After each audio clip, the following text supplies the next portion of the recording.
¿Qué muchachos? ¿Cómo están? Muy buenos días. Bueno, estamos ya por terminar el ciclo y esta semana vamos a terminar trabajando la primera etapa del gobierno de Fujimori. El gobierno, bueno, no puedo hablar de un partido porque fue variando precisamente la denominación de este grupo, pero las agrupaciones políticas dirigidas por parte de Alberto Fujimori van a gobernar entre mm, julio de 1990 hasta septiembre del año 2000. Van a haber tres periodos de gobierno, ya aunque el último terminó durando muy poco, porque finalmente se hicieron públicas los actos de corrupción que, digamos, la población conocía o escuchaba o se habían hecho denuncias sobre el tema, pero que se hicieron públicas a través de la emisión de los famosos Vladivideos. Una pregunta básica ya que hacen por lo general los alumnos o que se hace la población en general es quiénes han sido los presidentes más destacados de la historia republicana. Y ahí hay varios precisamente que hay que terminar tomando en cuenta por su importancia. ¿Ya? Pues, por ejemplo, uno de ellos sin duda termina siendo Ramón Castilla. ¿Ya? Ramón Castilla marcó un antes y un después por el tema de la prosperidad falaz, pero no solamente es porque el Perú tiene muchos ingresos, porque no son generados exactamente por él, sino porque estos ingresos van a terminar siendo manejados para terminar dando la estabilidad política y económica al país durante sus gobiernos. Otro personaje importante de este periodo sería, por ejemplo, Manuel Pardo de Lavalle. Interesante por sus propuestas, ya porque además rompe con el gobierno de 45 años del ejército, pero que no terminan siendo muy aplicables en la medida de que la situación económica del país no terminaba siendo la mejor. Otro personaje importante ya sería, por ejemplo, Augusto B. Leguía. Y ahí entran los que en algún momento creo que les he comentado, son los tres presidentes más polémicos del siglo XX. Augusto B. Leguía intenta, porque lo logra durante algún tiempo, romper con la oligarquía dirigida por parte del Partido Civil, con un gobierno personalista respaldado por la clase media, va a terminar rompiendo con la época de la República Aristocrática e intentando llevar a la práctica su propuesta de la patria nueva. Pero además de eso hay muchísimos índices de corrupción, y este va a terminar siendo otro de los puntos que debilita su imagen, y la gran dependencia de los Estados Unidos también va a terminar dándole duros problemas para la parte final de su gobierno, producto de las consecuencias del crack del 29. El otro personaje destacadísimo, sin duda, termina siendo Juan Velasco Alvarado. ¿Ya? Sus reformas, sobre todo destacando el tema de la reforma agraria, van a terminar teniendo la consigna de darle una mayor justicia social, terminar rompiendo o de, por lo menos reduciendo las brechas socioeconómicas existentes para este periodo. Elimina precisamente la oligarquía de un gran zarpazo, pero también hay que tomar en cuenta que esta reforma no fue muy bien hecha y no terminó trayendo las consecuencias que en el plano de las ideas ya se habían terminado creyendo que podían suceder. Y el otro presidente, pasional, que en algún momento creo que te lo he dicho, Fujimori, sin duda. Y cuando digo pasional, ya es porque quien termina siendo fujimorista hasta ahora, después de haberse ya culminado su gobierno hace 20 años, quien termina siendo fujimorista es fujimorista a ultranza, ¿ya? O sea, lo quiere, lo adora, y lo defiende, ¿ya? Y lo defiende. Puedes terminar dándole razones para terminar haciéndole entender de que en su gobierno evidentemente hubieron una serie de actos de corrupción y manipulaciones políticas y manejo de intereses muy duros, pero por más que pueden aceptar ello, igual te van a decir de que ese presidente que más obras terminó siendo, que nos rescató el terrorismo, que terminó solucionando la situación económica que tenemos hasta la actualidad, etcétera. Los que son antifujimoristas van a terminar mencionando que este es el gobierno más nefasto de la República por los niveles de corrupción existentes a tan alto precisamente costo. Pero, insisto, es un presidente pasional, ¿ya? Los que lo quieren, lo adoran, los que lo rechazan, lo aborrecen. Así que hay que tomar muy, muy en cuenta a este periodo. ¿Por qué separo ya al gobierno de Fujimori la primera etapa de la segunda etapa? Lo que pasa es que si queremos ponerlo así, el primer gobierno de Fujimori va a terminar siendo muy, muy, muy exitoso. Exitoso en la medida de los cambios que se terminan produciendo. Y esto reflejado precisamente en la reelección que va a tener en el año 95, que si bien ya se puede terminar discutiendo la forma legal de la discusión o de la elección, o sea, cómo se terminó gestando para que Fujimori pueda reelegirse. La otra cuestión está en el gran respaldo en los votos que va a terminar teniendo. Ahora, en ese segundo periodo ya no hay muchos cambios por hacer. Lo que sí va a haber es una intención muy fuerte de mantener las reformas de carácter económicas, ya que iremos explicando en un momento, y por otro lado el afán de mantenerse en el poder un periodo más que va a terminar desacreditando su imagen y generando toda una serie de cambios políticos drásticos, ¿ya? Entonces, para la siguiente semana vamos a terminar trabajando su segundo periodo presidencial, el cambio precisamente que se hace con la transición dirigida por Paniagua y el gobierno de Toledo, ¿ya? Así que hoy nos vamos por estos primeros 5 años que tienen información en gran cantidad, ¿ya? A ver, comencemos. Alberto Kenya Fujimori Fujimori, ¿ya? Nombres y apellidos completos, ¿ya? Durante mucho tiempo se terminó preguntando si Fujimori había terminado naciendo en el Perú o en el Japón. Es más, hubieron precisamente preguntas directas hacia él donde él terminaba diciendo que había terminado naciendo en el Perú. Ya se hicieron investigaciones buscando ya su partida de nacimiento y en el lugar donde supuestamente debía estar las actas de la época donde debió estar la partida de nacimiento o el partido de bautizo de Fujimori no estaban, ya no estaban. Y esto terminaba haciendo dudar sobre si Fujimori había o no nacido en el Perú. Pero bueno, es un acto que se terminó dejando, digamos así, de por medio o se dejó de lado durante un buen tiempo. ¿Cuándo es que la gente se entera que Fujimori no había nacido en el Perú?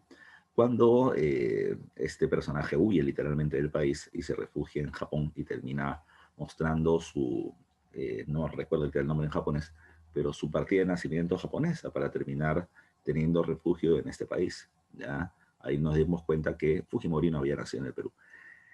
¿Eso lo hace, digamos así, un pata que odia al país? No, definitivamente no. ¿Ya? No, no, Urco, definitivamente no fue así. ¿Ya?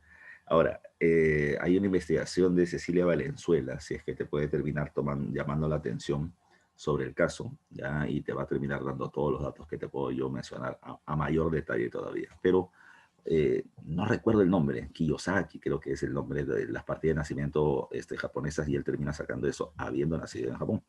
Él viene con hermanos, o sea, sus padres terminan llegando como trabajadores acá al país y ya había nacido Fujimori. Era muy niño, pero ya había nacido en Japón. Ahora, insisto con otra cosa, ¿eso hace de que él odie el país? No, ya. ¿Él quiere el Perú? Yo no tengo ni la menor duda. O sea, no hay una cuestión de que uno diga, voy a llegar al gobierno porque odio este país y lo voy a terminar destruyendo. No, no hay ese tipo de intencionalidad, creo, por parte de este personaje. Pero no es el caso a donde voy con la discusión. A donde me refieres a lo siguiente. Eh, el gobierno de Alberto Fujimori, ya de Cambio 90, y de las otras denominaciones que va a tener otro tipo de matiz. Otro tipo de matiz. Lo primero que hay que tomar en cuenta antes de hacer un juzgamiento es ver más o menos los hechos en frío, objetivos, y sobre los hechos objetivos podemos terminar viendo algunas aclaraciones de qué cosa fue lo que sucedió.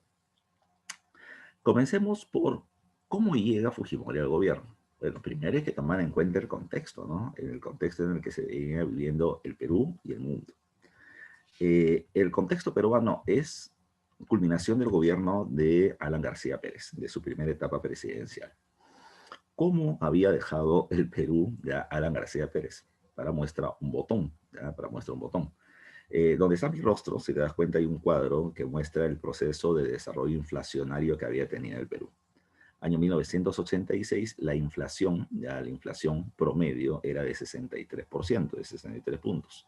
En el año 87, 115 puntos. En el año 88, 1.722 puntos. En el año 89, 2.775. Y en el año 90, cuando culmina el gobierno de García, 7.650 puntos de inflación. En promedio, la inflación acumulada, o sea, sumada día a día de la época de Alan García, ya hasta que culmina su periodo, es de 2.400.000%. ¿Ya? La inflación más drástica que había terminado sufriendo América del Sur en toda su historia. Superada ahora por Venezuela. ¿Ya? Pero para ese momento, un gobierno democrático como el de Alan García nos había terminado llevando una ruina económica profunda por los malos manejos que habíamos visto la semana anterior. ¿Cuáles fueron sus malos manejos? Para recordar, y recuerden que lo primero que hace al llegar al gobierno es terminar incrementando, duplicando el salario de los trabajadores y además de eso generando una política de subsidios para establecer el control de los precios de los productos de primera necesidad. Su idea era que la gente iba a tener una mayor capacidad de consumo, iba a haber por lo tanto un mayor dinamismo del mercado interno, la gente iba a tener mayor capacidad de ahorro, pudiendo formar empresas, las empresas iban a tener una mayor cantidad de ventas, estas iban a terminar pagando mayores impuestos y por lo tanto el Estado recuperaría sus ingresos. Esa era la lógica, ¿ya? En el mundo ideal eso es lo que debió pasar, en el mundo real no terminó pasando así. El apoyo, recuerden, a los grandes empresarios no terminó resultando porque le dieron la espalda directamente al gobierno de Alan García y no invirtieron como se había terminado pidiendo.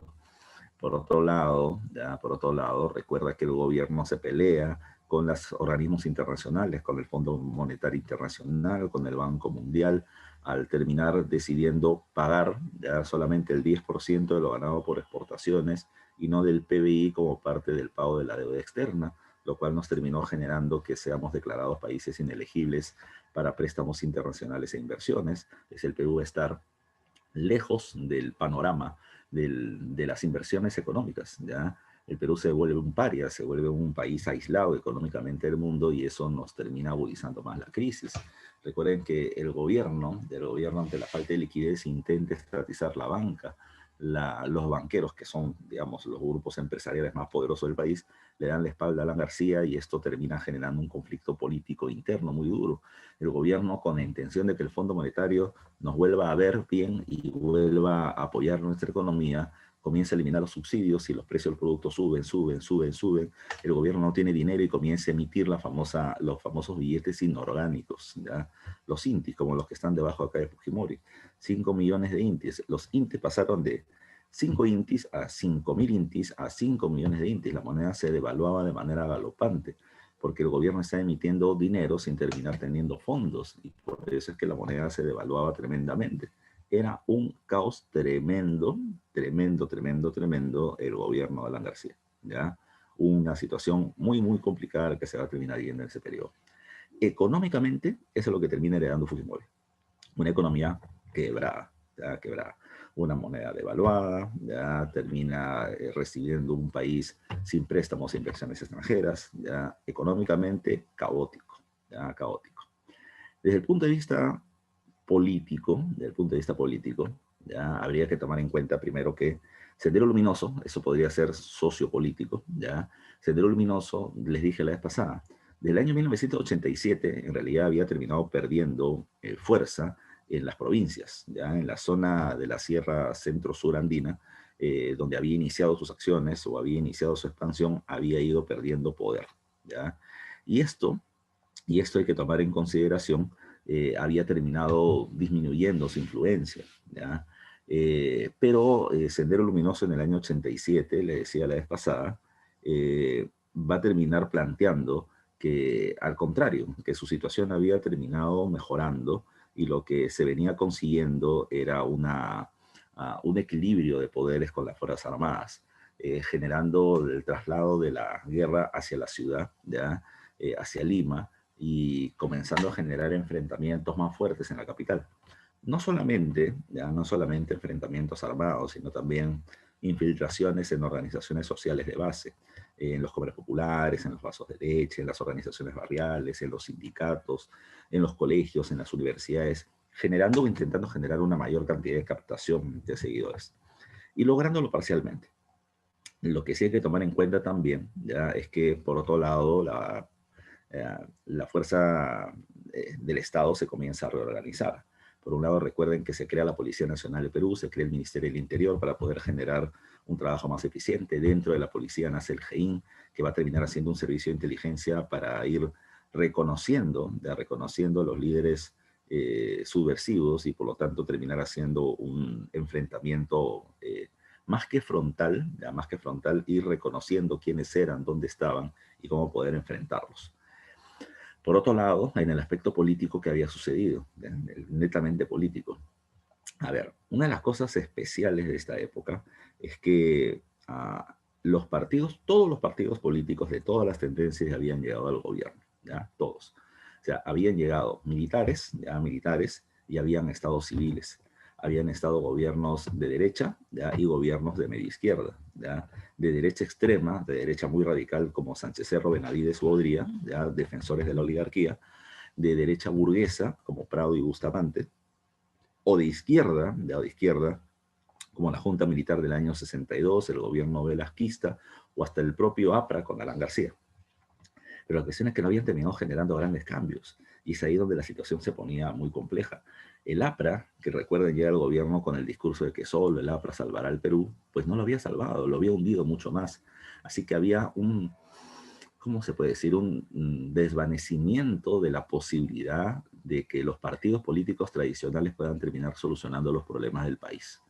De tal forma que ese desencanto hace que la misma gente considere que los partidos tradicionales no nos ayudan, no nos sirven. No era un discurso nuevo, ya no era un discurso nuevo. Era un discurso populista antiguo y era un discurso que, por ejemplo, había utilizado mucho Velasco, ¿ya?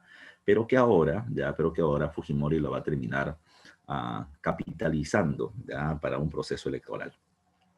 Para las elecciones de 1990, que venía teniendo todas las cartas ganadoras y el respaldo de los grupos económicos para poder llegar al gobierno, sin duda terminaba siendo Mario Vargas Llosa, ¿ya?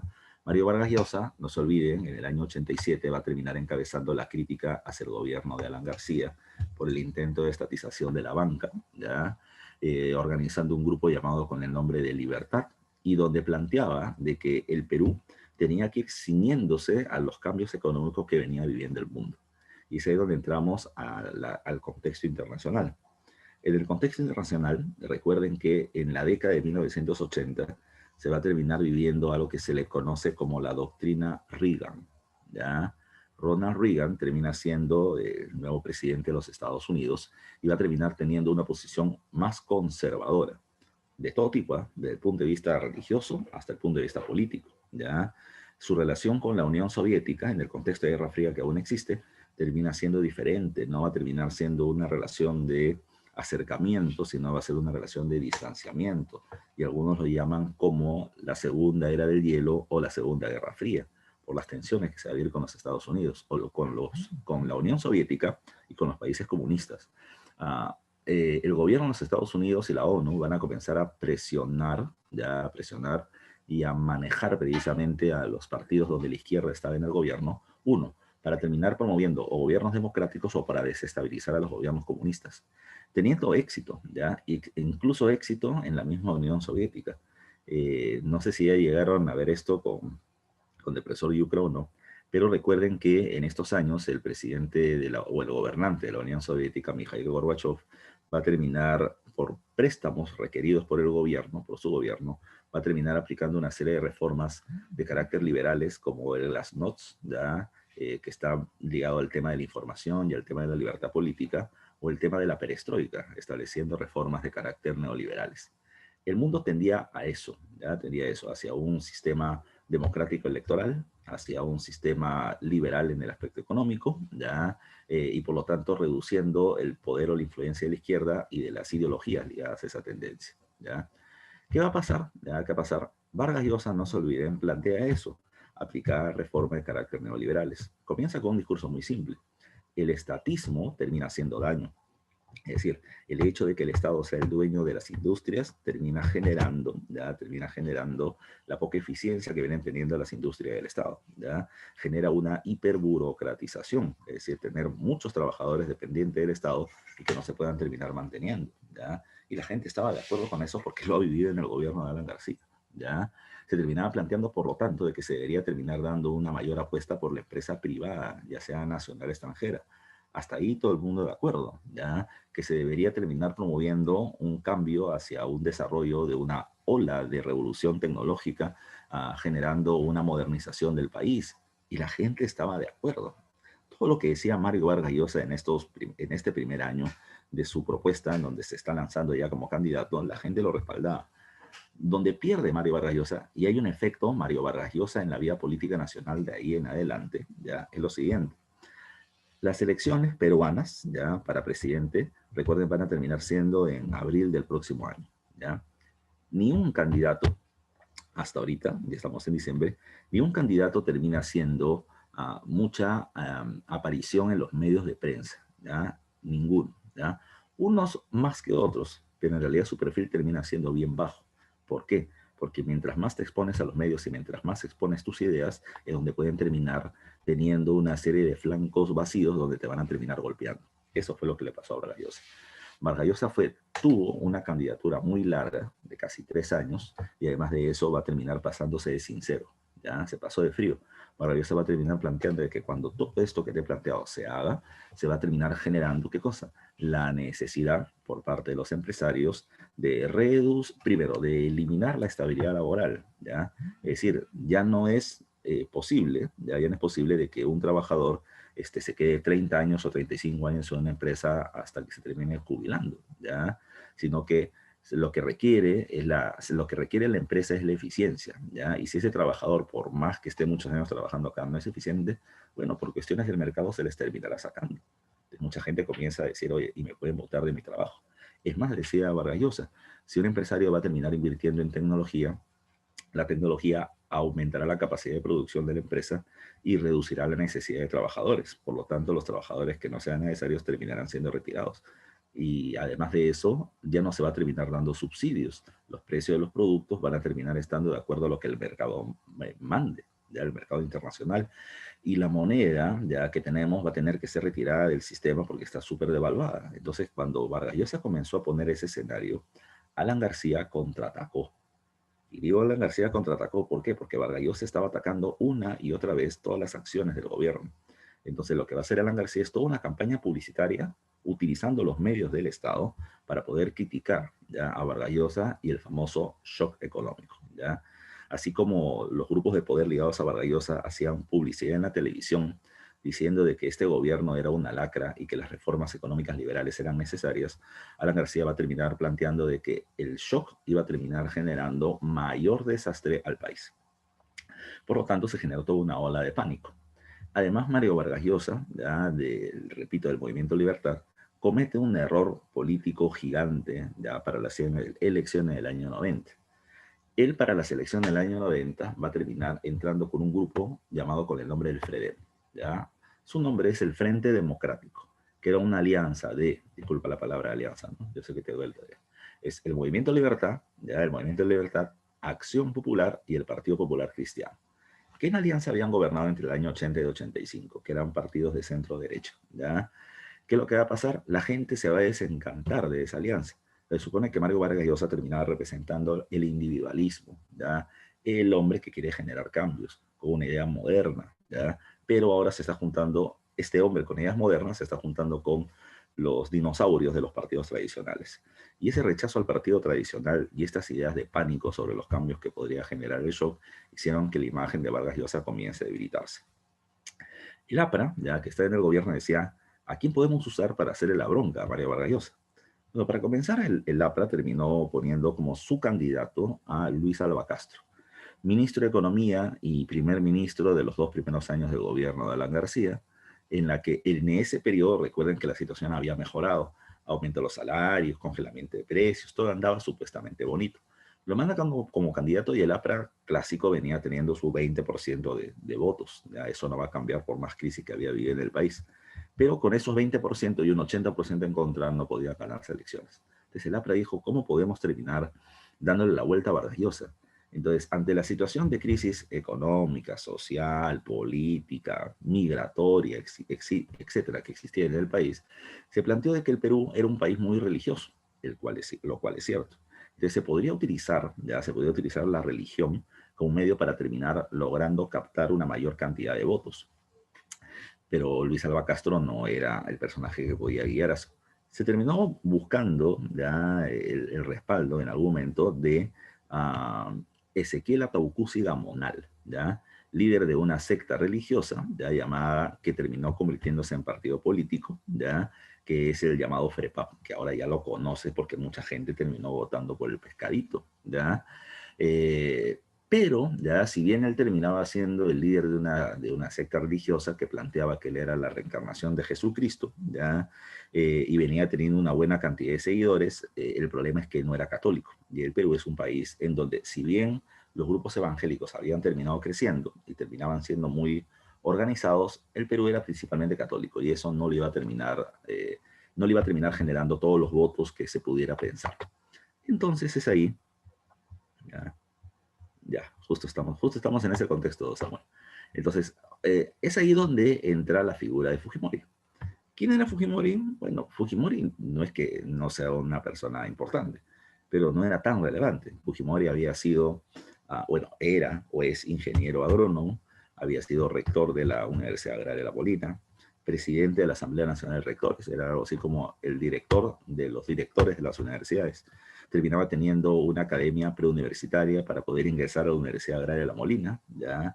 Terminó teniendo, además de eso, un programa sobre agricultura en el Canal 7, pero no era hiper conocido. Aparte, no era muy bueno, digamos, para la capacidad oratoria, ya era muy parco, pero se lanza con su partido Cambio 90. O sea, él mismo y su esposa lo han terminado diciendo, él no tenía, digamos, al principio la capacidad o la posibilidad de poder llegar al gobierno. Lo que pasa es que la ley de la Constitución del año 79 decía lo siguiente, que si un candidato presidencial no llega, ya no llega al gobierno, pues terminaba siendo automáticamente electo como senador de la República. Entonces, el afán de Fujimori era eso. El afán de Fujimori era, formo un partido, me lanzo, no gano y soy senador. Ese era su plan. Pero los astros se alinearon para que él termine llegando al gobierno. ¿Ya?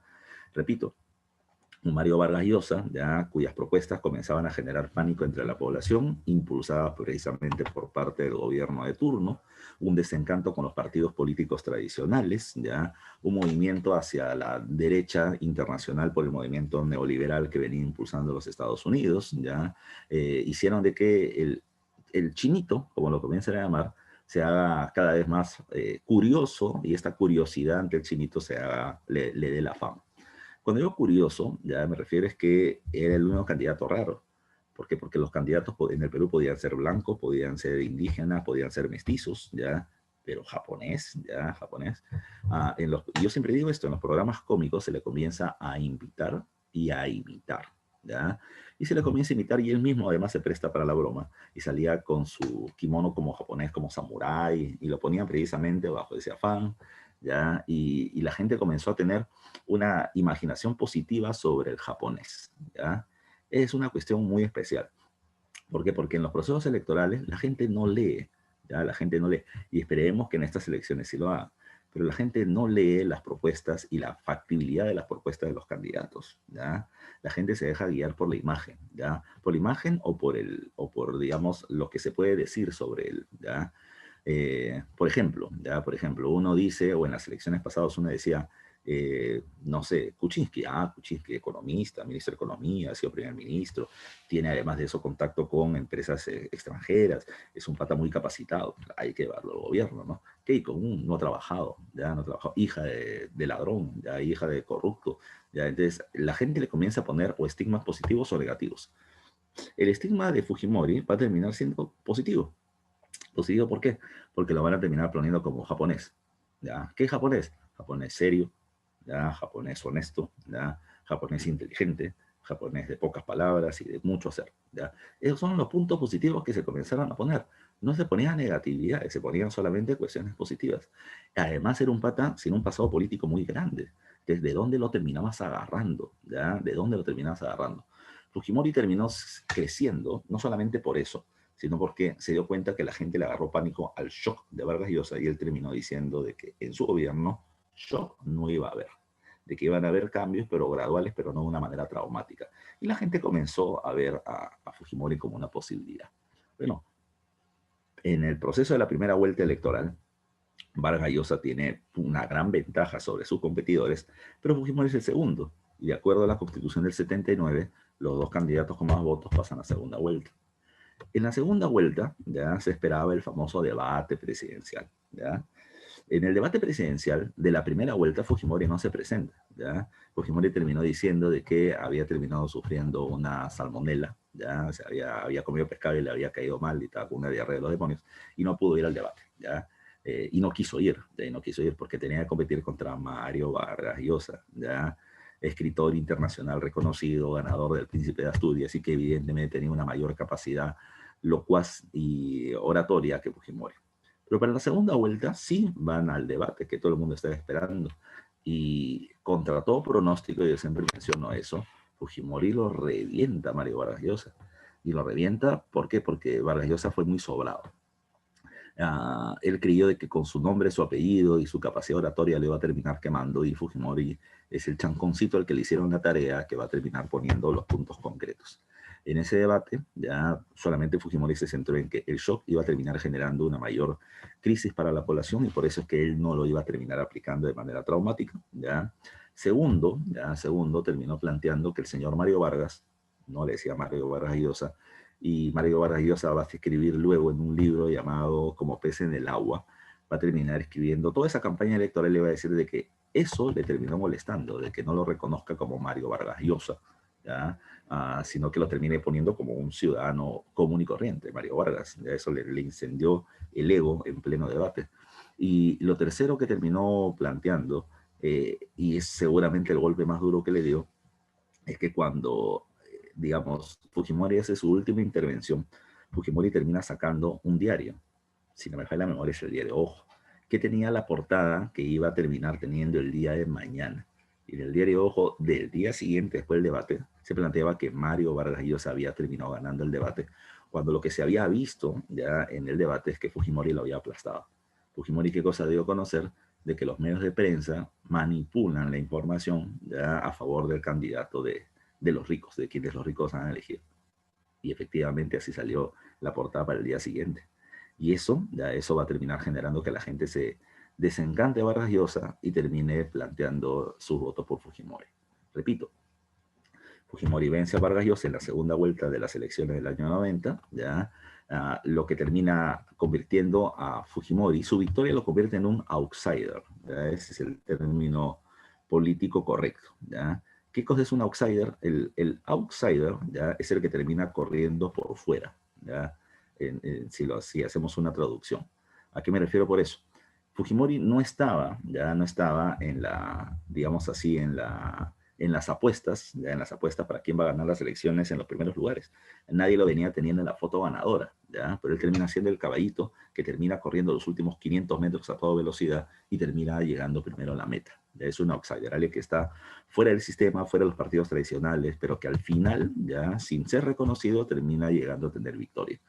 Eh, Importante para su victoria termina siendo el apoyo electoral del APRA, de los partidos de izquierda que estaban en contra del shock y ven en el no shock de Fujimori una posibilidad, y además de eso de los grupos evangélicos que van a ser muy importantes. Los grupos evangélicos y el Fujimorismo van a ser muy aliados desde esa época y hasta la actualidad. Hasta la actualidad los grupos evangélicos entran a la escena política porque los testigos de Jehová te tocaban la puerta de tu casa, ¿ya? Y te terminaban diciendo, Señor, ¿ha leído la Biblia? Y aparte de esa pregunta básica, te terminaban dando un volante de la candidatura de Fujimori. Fue la candidatura de puerta por puerta, establecida también por los grupos evangélicos, que hace que Fujimori comience a tener más seguidores. Cuestión especial en la vida política en ese momento. Fujimori gana, ya, muy bien. Fujimori ganó las elecciones, se planteaba que no iba a hacer el shock, y su primera medida política fue hacer el shock, ¿ya? Ya, de frente terminó siendo eso. Nadie se le esperaba, y esa es una cuestión que todo el mundo le critica. ¿Por qué? Porque con Mario Vargas Llosa, tú sabías que iba a haber shock, y sabías lo que iba a terminar pasando. Fujimori te dijo que no iba a haber shock, y la gente no lo esperaba. A menos de 20 días ya de haberse iniciado su gobierno, ya, la gente lo terminó agarrando desprevenido con los pantalones abajo y se terminó haciendo el llamado Fuji Shock, ¿ya? El shock económico neoliberal, ¿ya? Que va a terminar estableciendo este gobierno. El ministro de Economía de aquel entonces se llamaba Hurtado Miller, creo que es Luis, ya no me acuerdo su nombre, pero Hurtado Miller eran sus apellidos. Este personaje, el día, si no me falla la memoria también, 18 o 19 de agosto, ya va a terminar saliendo ante la prensa, ya, ante la prensa, y va a terminar dando casi un discurso de Estado, ¿no? Planteando que a partir del día de mañana se acabarán los subsidios. Se acabarán los subsidios. A ver qué me están poniendo por ahí. Me deben estar haciendo una precisión, supongo yo. Juan Carlos Hurtado Pile, me dice Samuel, muy bien. Se acababan los subsidios. ¿Qué significaba eso? ¿Ya? Que el Estado ya no iba a terminar poniendo más dinero para controlar el precio de los productos de primera necesidad. ¿Por qué era necesario ese cambio de acuerdo a las medidas del gobierno? Porque de esa manera, ya como el gobierno iba a terminar reduciendo sus costos y sus gastos, entonces la inflación iba a terminar bajando, ¿ya? Pero cuando se termina planteando la eliminación de los subsidios, el precio de los productos iba a subir y el ministro comenzó a plantear cuáles iban a ser los precios desde el día de mañana en los mercados con respecto a los productos de primera necesidad. Y déjame decirte pues que los productos como el arroz, la leche, los fideos, no subían 20 céntimos, ¿ya? Sino que el paquetazo que se hizo terminó generando un proceso de crecimiento de precio de los productos entre 5 y 8 veces el precio que se venía teniendo para ese momento, entre 500 y 800%. Yo recuerdo, estaba muy niño, haber visto esto en la tele, porque se cortaron todo lo que se veía y se comenzaba a pasar esa noticia. Y yo recuerdo haber visto a mi papá y mi mamá llorando, ¿ya? Llorando, ¿por qué? Porque esta medida fue bien desgraciada, ¿ya? O sea, no se terminó haciendo el día 14, ¿ya? De agosto, porque al día siguiente era quincena. Se hizo días después de la quincena, donde la plata ya se había acabado y la gente trabajaba para el día a día.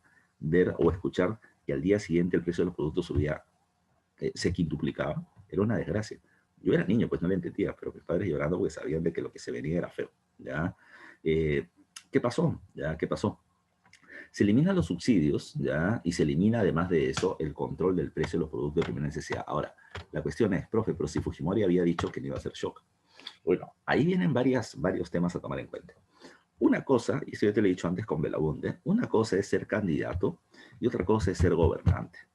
Como candidato, tú dices lo que sea necesario para poder conseguir votos, ¿ya? Como gobernante, tú tomas decisiones, ¿ya? Una cosa es decir, ¿ya? Para poder encantar a la gente y otra cosa es hacer. Se dice mucho de que Fujimori no tenía plan de gobierno, porque, insisto, su plan no era llegar a ser presidente, se encontró con la presidencia, ¿ya?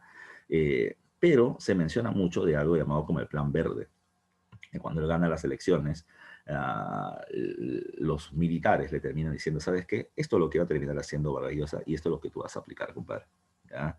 Así que comienza una alianza con ellos y el Plan Verde implicaba el shock. Ahora, no control del precio de los productos, ¿ya? Que implicaba precisamente la eliminación del subsidio y eliminar precisamente el tipo de cambio fijo. Ese era otro punto importante.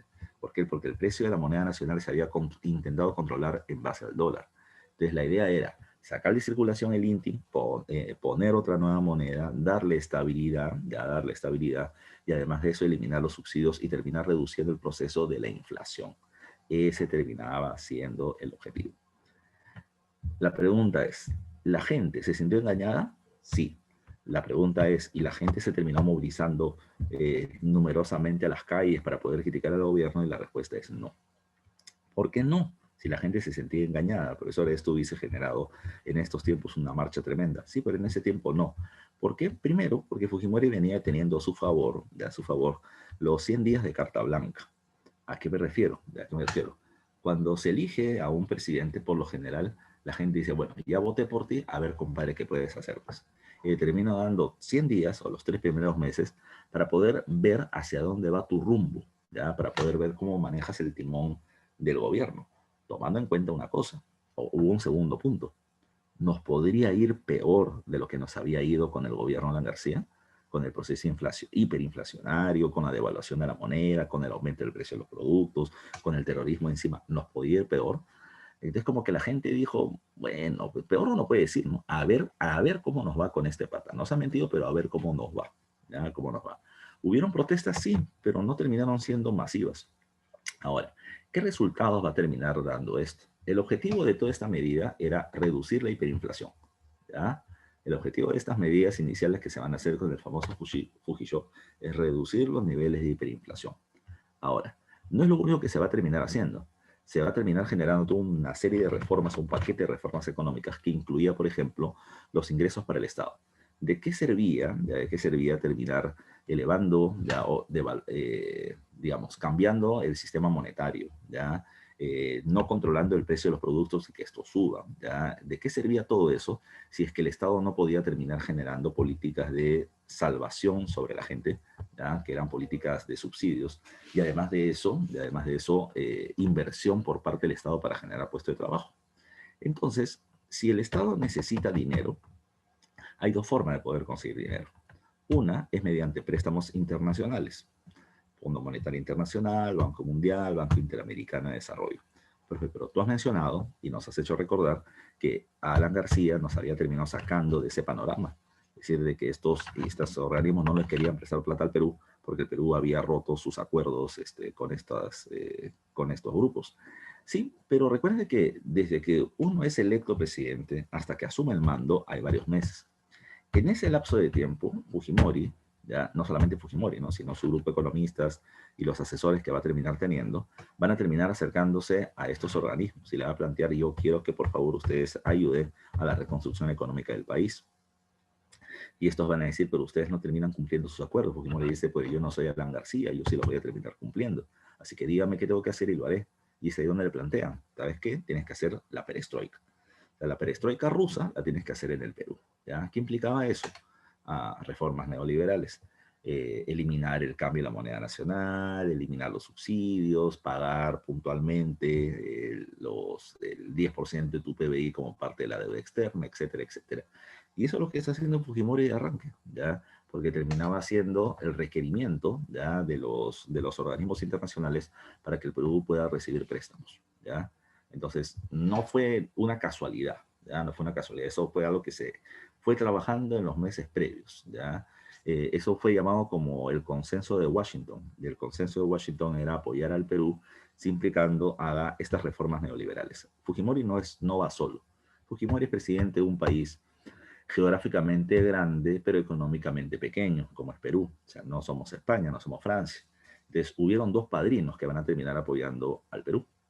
Uno es Estados Unidos, que dirige la ONU y que dirige el Fondo Monetario Internacional y que va a decir: ya, yo pongo la cara por Perú porque sí va a hacer estos cambios. Y el otro padrino es Japón, país de origen de Fujimori, y que veía precisamente en Fujimori un fuerte aliado para el comercio internacional entre Perú y Japón, ¿ya? Para que Perú sea un mercado abierto al mercado asiático. ¿Cómo va a ser? ¿Cómo va a suceder? La otra forma de poder conseguir dinero por parte de un país es con los impuestos. Es con los impuestos. Y lo que se va a terminar haciendo es una reforma tributaria. La reforma tributaria implicó la necesidad del gobierno de poder captar una mayor cantidad de tributos. Uno de los problemas del país es que viene teniendo una tremenda cantidad de subempleo y de empleo informal. Entonces, lo que se va a terminar haciendo es buscar, como hasta ahora se sigue haciendo, intentar de que la mayor cantidad de empresarios posibles entren al sistema formal y por lo tanto puedan terminar generando más ingresos para el país. Bueno, para eso se terminan creando dos instituciones, la SUNAT y la SUNAT. La SUNAT, la que se encarga de la administración tributaria de las empresas. La SUNAT es la que se encarga de la administración de los tributos de aduanas. ¿Ya? De aduanas. O sea, uno es para el frente interno, el otro es para el comercio internacional. Es una empresa que se considera muy eficiente en comparación a las que existían anteriormente. Es una empresa estatal, pero que se encarga del cobro de los tributos, ya, y va a terminar siendo eficiente en comparación a años anteriores.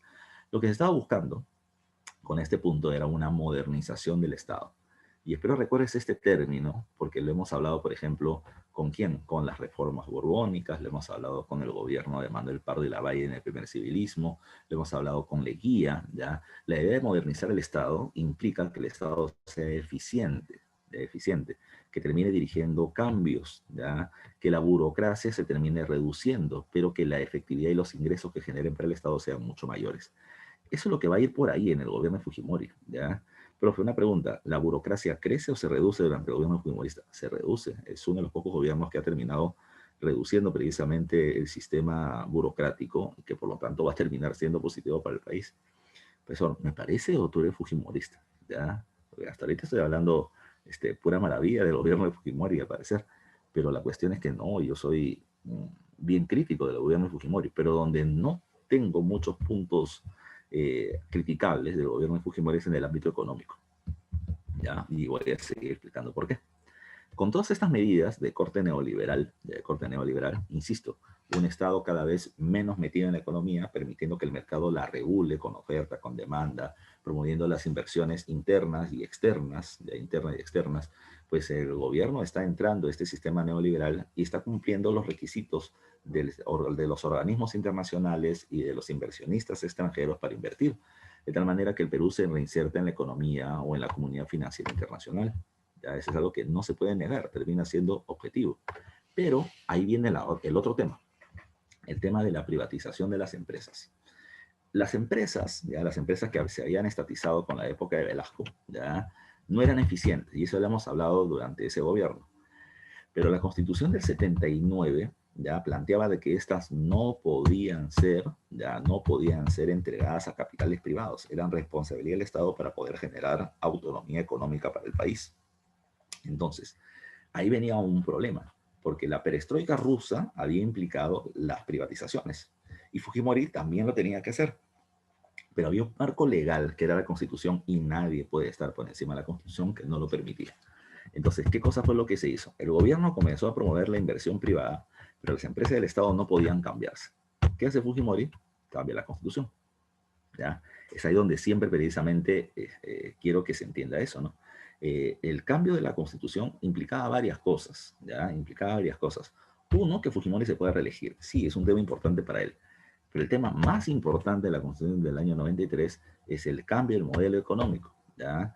De un sistema económico estatista, ¿ya? A un sistema económico, ¿ya? Un sistema económico que permita el proceso de privatizaciones. Era fundamental, ¿ya? Para la reforma de Fujimori el cambio de la Constitución. Entonces, a partir de eso es donde las privatizaciones van a terminar multiplicándose. ¿Qué implicaba la privatización? Insisto, para quienes no recuerdan, una empresa del Estado va a terminar pasando a manos de un empresario privado, ya sea este peruano, ya, o ya sean estos extranjeros. Y son muchos los extranjeros que van a venir. Ahí es donde se le hace una muy dura crítica a Fujimori. Hay muchas empresas, ya hay muchas empresas que terminaron vendiéndose por muy bajo precio, ya, por muy bajo precio. Es decir, si una empresa como, digamos, si los activos que venía teniendo la compañía peruana de teléfonos terminaron siendo de, digamos, 600 millones de dólares, esta empresa terminó siendo vendida en 1.000 millones de dólares. Entonces, ¿cómo puede ser posible, ya, de que si los activos son 600 y las ganancias de 3 años de la compañía peruana de teléfonos terminaba sumando 1.000 millones de dólares, ¿por qué se termina vendiendo a tan poco precio? Una de las respuestas que va a terminar en el Fujimorismo es bien simple, ¿no? Ya, el Perú estaba quebrado, quebrado, ya, quebrado. ¿Cómo se podía hacer? ¿Qué capacidad de negociación va a terminar teniendo el gobierno, ya? Si lo que se termina buscando es mendigar plata para que la situación económica del Perú termine mejorando. Entonces ellos van a decir, a Fujimori no le quedaba de otra más que terminar entregando o terminar regalándose lo más posible para que puedan llegar inversiones, para que alguien se ocupe precisamente de estas industrias, genere puestos de trabajo, genere tecnología, modernización. Entonces, eso es lo que se va a terminar planteando. Y yo estoy más o menos de acuerdo, ¿verdad? Pero se pudo haber hecho, y esa es la parte donde voy a salvar a Fujimori, ¿se pudo haber hecho algo mejor? Por supuesto que sí. Siempre se pudo haber hecho mejor, siempre, pero así se hizo, así se hizo. Ahora, lamentablemente, hemos tenido varios momentos en nuestra historia en la que no hemos tenido una buena capacidad de negociación. ¿Sabes a qué se parece esto que está sucediendo acá con las privatizaciones? Se parece mucho al contrato Grace, ¿ya? Espero recuerden, del primer gobierno de Cáceres. Se termina diciendo que en esa época la Peruvian Corporation, los poseedores de bonos de deuda externa peruana, pagarían toda nuestra deuda externa, la darían por saldada, pero se quedaban con muchos de nuestros negocios por mucho tiempo, ¿se acuerdan? 66 años los ferrocarriles, 2 millones de toneladas de guano, 3 millones de toneladas de guano, 2 millones de hectáreas de tierras en la selva, etc. Esto es lo que se le va a criticar a Fujimori, que termina regalando las empresas del país a muy poco precio. Pero su objetivo terminaba siendo, con esto yo demuestro, ya demuestro primero, una medida radical del neoliberalismo, ya vendo todo, entrego todo, que el capital privado se encargue, que el mercado se encargue, y yo, ¿qué voy a hacer? Fujimori decía, con estas empresas que estoy privatizando, gano plata de inmediato porque estoy vendiendo la empresa, ¿ya? Y además de eso, gano plata de manera inmediata porque las empresas van a terminar pagando tributos, y con esos tributos que voy a hacer, voy a terminar haciendo obras de carácter sociales, ¿ya? Ese terminaba siendo el rol subsidiario del Estado, que es lo que plantea el neoliberalismo. Ya no te metas en la economía, solamente haz obras sociales en base a las ganancias que vas a terminar teniendo por las empresas privadas, ¿ya? Fujimori está muy alineado a esta reforma de carácter neoliberal, muy radical en base a eso. Ahora, la pregunta es, y acá viene un punto que va a terminar siendo pregunta de examen de admisión. ¿Qué va a generar esto como consecuencia? Bueno, cuando llegan las empresas había otro problema, ¿ya? El Perú seguía ligado a la Constitución del año 79. La Constitución del 79 no solamente decía no a las privatizaciones, sino que también terminaba defendiendo al trabajador. Y cuando defendía al trabajador se hablaba de la estabilidad laboral. No te podían botar de una empresa si es que tú terminabas teniendo ya mucho tiempo trabajando ahí. O sea, si tú estabas 5 años en una empresa, te podías quedar ahí hasta que quisieras. Los sindicatos eran muy fuertes y era bien difícil que voten a un trabajador, por más ineficiente que sea. Bueno, se necesita cambiar la ley y en la Constitución del 93 que se va a terminar planteando lo que te decía, la eficiencia, ¿ya? Tú puedes estar 30 años en una empresa, pero si no eres eficiente, por lo tanto, se te puede votar. Ese era un requisito que pedían las empresas extranjeras también, por lógica. Ellos van a decir, a ver, ¿qué hago invirtiendo yo millones de dólares en una empresa si cuando llego y le voy a terminar metiendo tecnología, una empresa que tiene 5.000 trabajadores, pero que solamente requiere 2.000 y con nueva tecnología requiere 1.500, ¿para qué voy a mantener a 3.500 trabajadores extras? No me conviene. Por lo tanto, Perú, ¿sabes qué? Primero soluciona ese tema y luego termina invirtiendo. Por eso es que la Constitución tiene que cambiar por ese tema de la flexibilidad laboral. La estabilidad del hecho de que no te voten se anula y se da la flexibilidad laboral, que implicó el despido masivo de trabajadores, sobre todo de las industrias del Estado que están siendo privatizadas. Eso hay que tomarlo muy, muy, muy en cuenta. Ahora, yo le voy a sumar un dato extra. ¿Qué pasó? Cuando te despedían, no es que te metían una patada en el poto y te votaban, ¿ya? Sino que te votaban con una indemnización, con tu famoso CTS. Y si una persona había trabajado que 20 años en una empresa, pues su indemnización terminaba siendo suculenta, ¿ya? Suculenta. Pero eso vino un problema, ¿ya?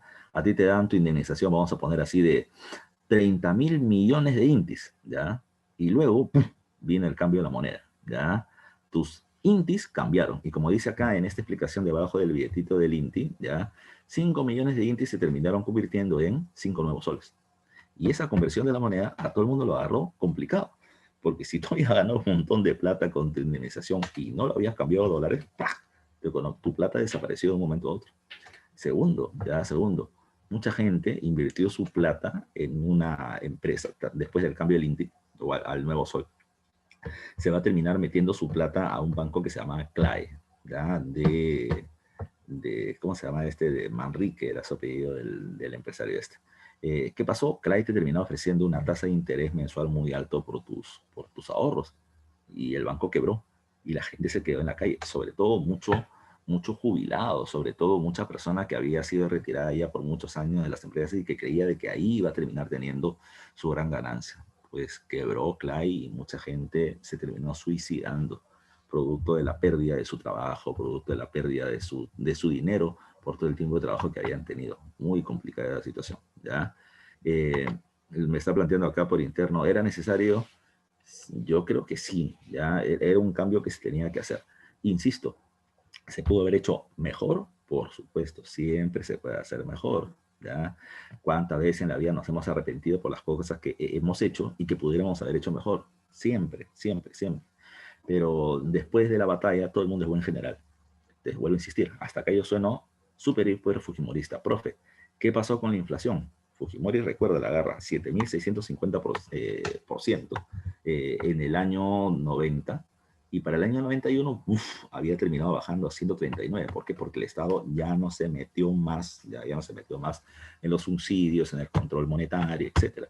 Es como el Estado se retira ya del manejo económico, entonces por lo tanto ya no hace tantos gastos y la inflación se termina aplastando.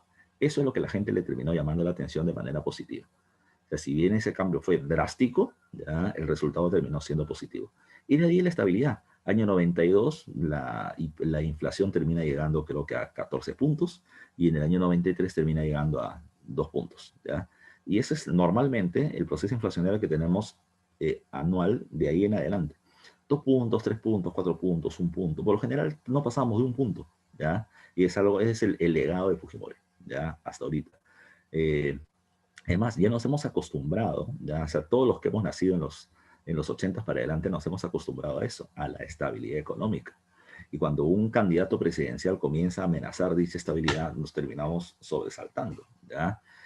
Pero habrá que ver otros puntos más, porque esa es la parte bonita. Ahora viene la parte complicada, ¿ya? A ver, un punto que quiero ver antes del autogol, esto que le estoy poniendo acá como otros hechos, ¿ya? Fujimori va a terminar siendo un gobierno con todos estos adjetivos que le estoy poniendo acá, ¿ya? Su gobierno se caracteriza por terminar siendo populista, asistencialista y clientelista, ¿ya? ¿Qué implica ser un gobierno populista? Mira, creo que ya le he dicho anteriormente, no es lo mismo popular que populista, y no entiéndase por popular por alguien que la gente lo conoce mucho. Popular es aquel que va a terminar buscando los cambios del pueblo, pero los cambios reales, ya, los cambios reales, es decir, cambiar su condición de pobreza a una mejor condición, a una mayor estabilidad.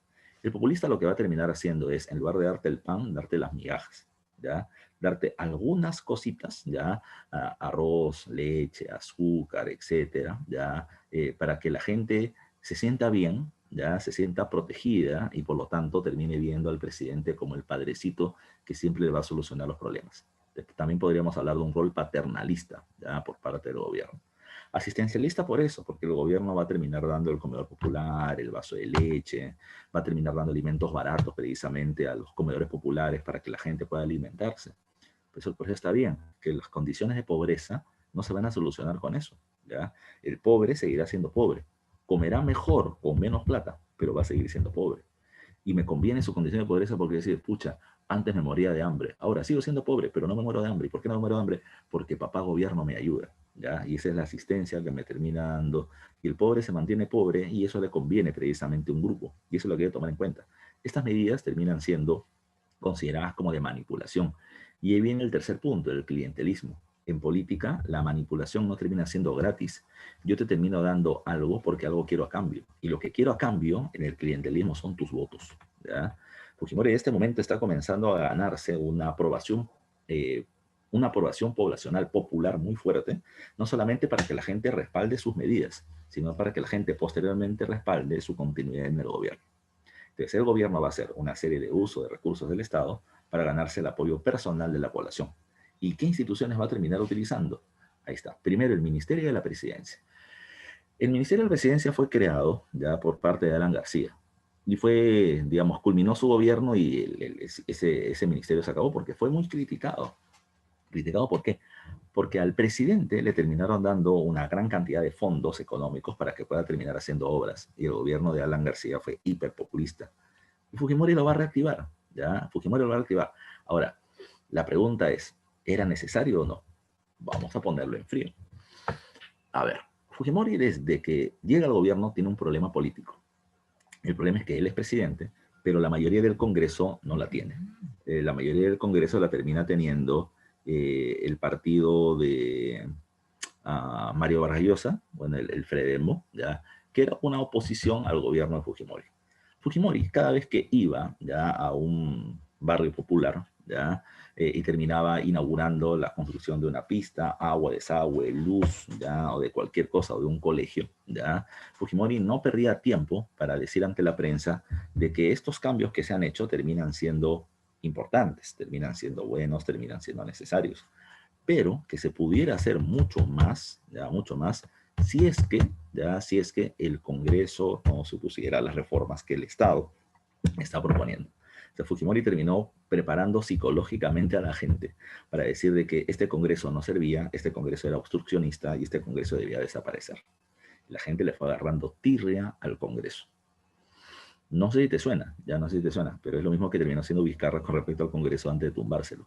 Ahora, profesor, pero este Congreso terminaba siendo ineficiente, era obstruccionista. Sí, definitivamente. Y yo estoy de acuerdo con que lo hayan terminado cerrando, ¿ya? Aunque el nuevo Congreso terminó siendo o resultando tan basura como el anterior. Pero lo que también quiero comentarte es que es lo mismo que terminó siendo Fujimori para ese momento, ¿ya? Fujimori hizo toda una campaña contra el Congreso y en el año 92, ¡pah!, lo va a terminar cerrando. Fujimori decía, como el Congreso me pone trabas a las reformas que yo quiero hacer, pero quiero hacer cosas, ya quiero hacer cosas, entonces voy a crear un ministerio para yo poder tener plata y yo poder hacer obras. Insisto, una de las cosas que le llama mucho la atención a la población con respecto a Fujimori es que Fujimori era el único presidente que terminaba llegando a los barrios populares. El único, ¿ah? El único. El único que llegaba a tu cerro así, desprevenido. Apareció una camioneta, pum, pum, y terminaba bajando en algún lugar. Y la gente decía, chuma, el presidente, ¿ya? Entonces Fujimori decía, ya, ¿qué cosa falta acá? Señor, nos falta agua, luz, desagüe, pista, no te preocupes. Al día siguiente, a la semana siguiente, ya tenía. ¿Qué cosa le falta? Colegio, pum, pum. 2 meses después ya tenías colegio. Para la gente eso terminaba siendo importante. El presidente llegaba, el presidente hacía, ya, sin terminar haciendo tanto bla, bla, bla, fururú, terminaba haciendo. Esa es una cuestión que le llamaba mucho la atención a la gente. Y si tú le preguntas a un abuelo fujimorista, por ejemplo, ¿por qué lo quiere? Y esos son unos puntos que te va a terminar diciendo. El FONCODES era el Fondo Común para el Desarrollo. Y con el FONCODES ya se terminaban haciendo obras como cuál, ya como por ejemplo los colegios, ya los colegios y otras obras públicas. Entonces, con eso se terminaba dando chamba, ya trabajo para la gente en las construcciones, por ejemplo, pero además de eso se terminaba ganando el apoyo de la población, porque no hacía pues un colegio en La Molina o en San Isidro, hacía un colegio en el Agustino, en Santa Anita, en el Rímac, en Comas, en Independencia, allá arriba donde no llegaba el Estado nunca, ahí terminaba llegando, ¿ya? Ahora, el PRONAA, el Programa Nacional de Asistencia Alimentaria, ¿ya? Hay un personaje importante de la época del gobierno Fujimori que se llama Absalón Vázquez y él dirigía el PRONADA. El PRONADA terminaba siendo la institución que le terminaba comprando a los campesinos, al campesino directamente, le compraba los alimentos que ellos terminaban cultivando. Ahora, ¿por qué lo hacía así? Porque terminaba haciéndose una compra sin intermediarios, ¿ya? Entonces, si el kilo de arroz vendido por el campesino costaba un sol, ya un sol, recuerden que llega a tu mercado a 3 soles 50 porque hay un montón de intermediarios en el camino. El Estado compraba directamente al productor y estos alimentos baratos los terminaba entregando ya a los comedores populares. Y los comedores populares te terminaban vendiendo en esa época, te voy a hablar de esa época porque yo estaba muy chivolo, y te vendían tu menú, ya tu menú del comedor popular a un sol. Y era entrada, sopa, segundo y postre, postre, un sol. Tomando en cuenta que la situación de pobreza de la población era muy fuerte, con ese platito de un solo comían fácil tres. ¿Ya? Fácil tres. Y hay que tomar en cuenta eso, porque la gente decía, pucha, nos morimos de hambre, pero el gobierno me protege, ¿ya? Medida asistencialista. Y estas son las propuestas que se estaban haciendo durante ese periodo, insisto. Todo está ligado a un objetivo. El objetivo era el respaldo popular. Otro punto, ¿ya? Ese último lo puse por lo siguiente. Hemos vivido y seguimos viviendo el tema de la epidemia y la pandemia del COVID, ¿ya? Pero en esta época, en la época de Fujimori, también se va a terminar viviendo una epidemia nacional que terminó siendo la del cólera. No es que la gente estuviera encolerizada por todo lo que venía pasando, sino porque se terminó difundiendo el Vibrio cholerae, ¿ya? La gente comenzaba a tener diarreas y comenzaba a tener defecaciones de color blanca, ¿ya? Y el cólera solamente se terminaba viendo en dónde, en los países africanos con una situación ya de extrema crisis económica y desnutrición. Esto notaba precisamente de que nuestro país era un país económicamente ruinoso, con un muy mal sistema de salud ya, y de salubridad. ¿Dónde había nacido el cólera? No se sabía, ya, y por lo tanto se comenzaron a buscar posibilidades. Se piensa que al final terminó siendo una fuerte salmonela que terminó naciendo en Chimbote, pero durante ese tiempo un montón de gente, y sobre todo de gente pobre, va a terminar muriendo. Te terminaban dando tus bolsitas salvadoras, ya, pregúntale a tus padres o a tus abuelos, que eran sales de rehidratación porque la gente que le da cólera se venía en diarreas y se moría, literalmente, se morían de, ¿ya? Una muerte. Y eso era parte de lo que venía pasando, era parte de la epidemia y el temor que se terminó generando. Por lo tanto, ante todo esto, eran necesarios los cambios, ¿ya? El Fujimori terminó utilizando todo para decir que los cambios que él terminaba planteando eran necesarios para salir de la crisis económica, política, social, etcétera, que vivía el país. A ver, en el ámbito político, insisto, después de haber hecho toda esta campaña, bueno, primero, después de haber tenido éxito y reconocimiento por el tema del cambio económico, ¿ya? Y de las medidas asistencialistas que terminaban del gobierno para la población, Fujimori aprovecha el contexto y termina dando el famoso autogolpe, ¿ya? El día 5 de abril del año 1992, Fujimori termina saliendo a dar ¿cuál es el nombre adecuado? Una conferencia, un mensaje a la nación, un mensaje a la nación, y termina dando a conocer la crisis estructural que venía viviendo el país, ¿ya? Y por lo tanto, en la parte final de su discurso termina diciendo, ¿ya? Termina diciendo que lo que le queda precisamente al gobierno es disolver, la famosa frase de Fujimori, disolver el Congreso de la República y otras instituciones. Y en ese momento, como está apareciendo acá, el ejército comienza a tomar instituciones como el poder legislativo, el poder judicial, etcétera, ¿ya? Se hizo un golpe de Estado. Por eso, ¿por qué se dice autogolpe de Estado? Porque Fujimori es el dirigente del Estado y él lo que está haciendo es eliminar las instituciones, ¿ya? O controlarlas por parte del Poder Ejecutivo. A ese cambio, él lo va a terminar denominando como gobierno de emergencia y reconstrucción nacional, no restauración, y reconstrucción nacional, me equivocaré. Ese gobierno de emergencia y reconstrucción nacional, domingo, no recuerdo si fue domingo, yo creo que fue día de semana, ¿ya? Porque al día siguiente los congresistas salieron a intentar recuperar el Congreso. ¿Qué se hace en esto? Bueno, se disuelve el Congreso de la República. Y ahí justo he puesto una pregunta después. Nosotros hemos vivido, ustedes han vivido una disolución del Congreso, ya con Vizcarra. La cuestión es, pregunta, les hago una pregunta general a ustedes, a ver si me responden por el chat, ¿ya?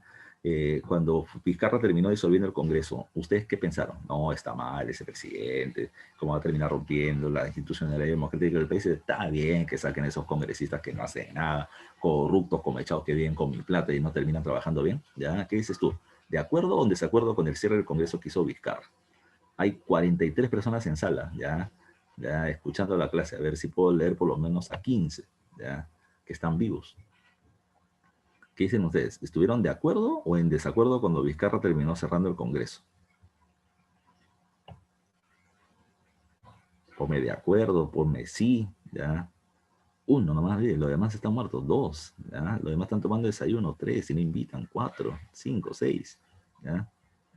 Entonces, a ver, vamos a ver, supongo la respuesta que me van a dar. Todo el mundo decía de acuerdo, de acuerdo, de acuerdo, de acuerdo. Ya, en parte de acuerdo me termina diciendo uno. Ya, pero la demás es que la mayoría está principalmente de acuerdo. Ya, principalmente de acuerdo. Zairi, todavía estás acá vivo. Mira, hace tiempo no te leía. De que bajó tu equipo, estás calladito, compadre. Calladito estás. Ya, ya ni habla, ya ni existe Zaire. Entonces, miren ustedes, ya, miren ustedes. En el caso de esta medida, la mayoría, estoy hablando del año 92 cuando se cierra el Congreso, la mayoría de la población ya estuvo de acuerdo. Porque, insisto, Fujimori había terminado trabajando la conciencia pública, la opinión pública, de que el Congreso no servía y era un lastre, era un limitante. Y ahora se terminó haciendo lo que Fujimori quería. Cerró el Congreso. Los congresistas hicieron el mismo show que la vez pasada, ¿ya? ¿Qué hicieron? No, que eso está incorrecto, etcétera, y vamos a exponer, nosotros desconocemos a Fujimori como presidente, ¿ya? Y por lo tanto lo terminamos sacando de su cargo y terminamos censurándolo, y vamos a poner al vicepresidente de la República, que era Máximo San Román, como gobernante del país. Le pusieron la banda presidencial fuera del Congreso porque no podían reunirse ahí, y la gente no les hizo caso, la gente estaba con Fujimori.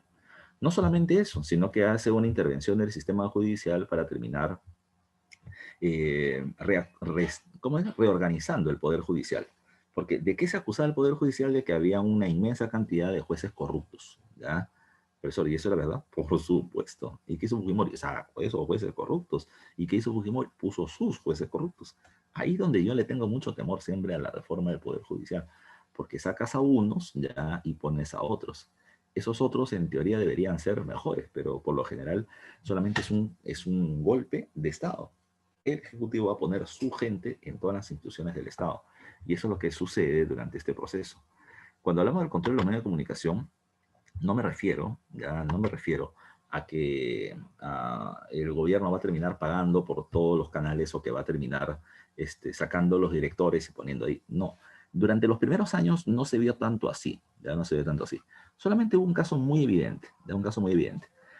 Lo que pasa es que no solamente incluía esto, sino que implicaba una nueva política de Estado, por ejemplo, con respecto al tema del terrorismo. Fujimori, si en algún momento pueden terminar escuchando ese discurso de Fujimori del 5 de abril, del autogolpe, también va a terminar hablando del tema del terrorismo y terminaba planteando que se han tenido avances, pero se pueden hacer cosas mejores, ¿ya? ¿Qué avances se tenía? Y ahí vamos a ver precisamente el tema de la derrota del terrorismo. El cambio de la estrategia contrasubversiva, o sea, cómo frenar la subversión. No es que el gobierno cree los comités de autodefensa. Los comités de autodefensa, o los que hoy llamaríamos como los ronderos, ya existían. Porque, a ver, durante los primeros años, y esto te he explicado en la clase anterior, recuerden que aquí está Sendero y aquí está el Estado. Y en el medio está la población civil, rural, indígena, quechohablante, ¿ya? Mientras que Sendero decía, le decía a la población, el Estado nunca ha hecho nada por ti, solamente te reprime, ¿ya? ¿Qué es lo que pasaba? ¿Ya? Cuando venía el Estado, comenzaba a tener acercamiento a la población, ¡pum! Venían luego los senderistas y mataban a la población que se acercaba al Estado por traidor, ¿ya? Ese era su argumento.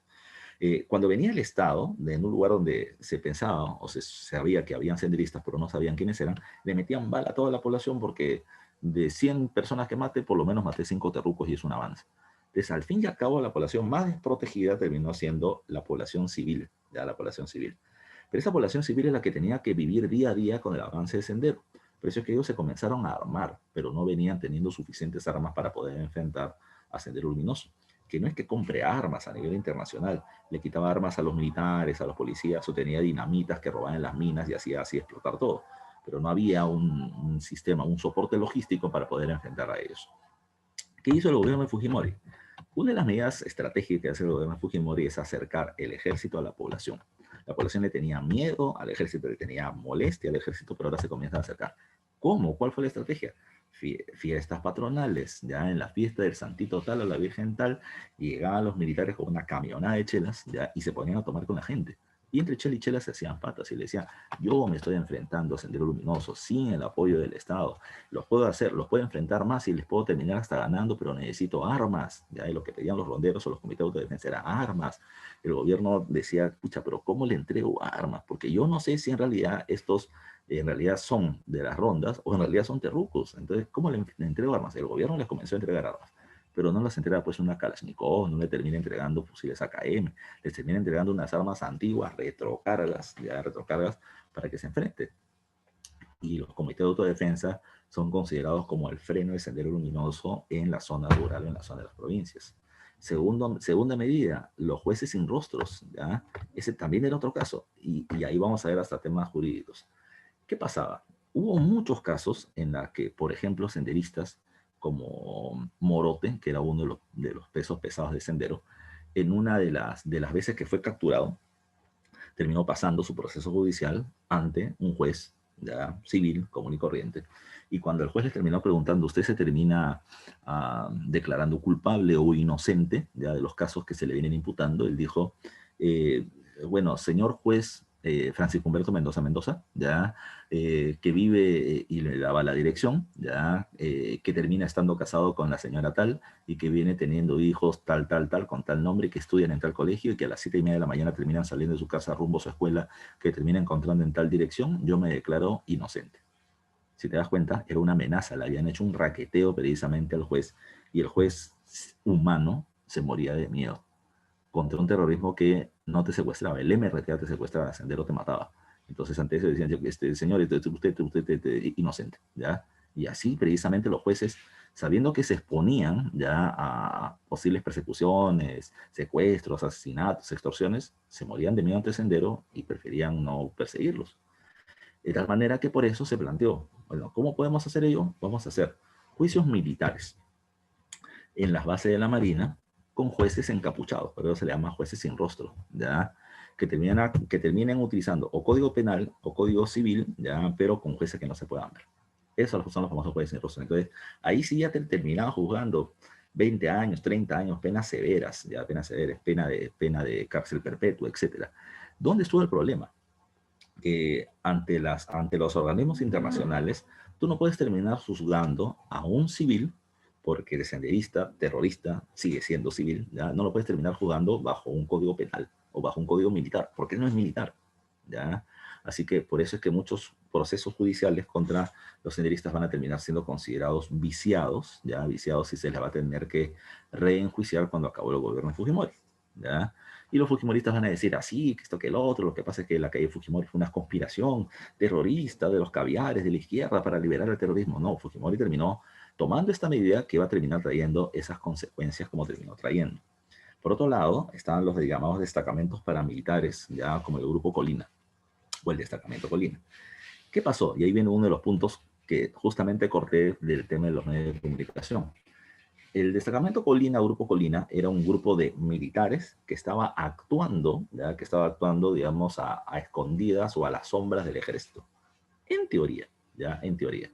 Este destacamento era un grupo de asesinato, ya, literalmente. Era un grupo de militares que se terminaba de encargar de eliminar a quien el gobierno digitaba. A quien el gobierno decía, a este de acá, Francisco Mendoza, opositor muy crítico del gobierno, ya hay que bajar el dedo y hay que matarlo.